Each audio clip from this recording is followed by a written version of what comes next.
জামায়াতে ইসলামের আমির ডাক্তার শফিকুর রহমান বলেছেন, এদেশে সব ধর্মের মানুষ স্বাধীনভাবে নিজ নিজ ধর্ম পালন করবেন। আমরা এমন দেশ চাই যেখানে মসজিদের মতো মন্দিরও পাহারা দিতে হবে না। আজ ঠাকুরগাঁও সরকারি বালক উচ্চ বিদ্যালয় মাঠে জামায়াতে ইসলামী জেলা শাখার কর্মী সম্মেলনে প্রধান অতিথির বক্তব্যে জামায়াতের আমির একথা বলেন।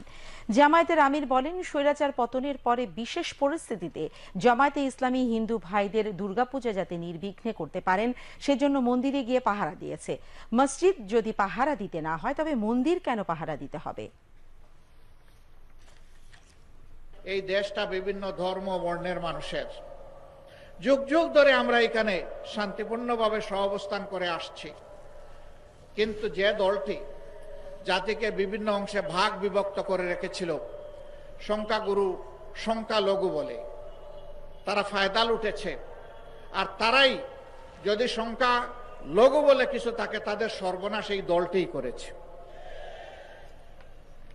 তাকে জায়গা জমি দখল করা অবৈধভাবে, ইজ্জতের উপরে হাত দেওয়া, সম্পদ লুণ্ঠন করা এবং কাউকে কাউকে তাদের ঘর বাড়ি থেকে তাড়িয়ে দেওয়া, হায়ানার মতো এই কাজগুলো তারাই করেছে।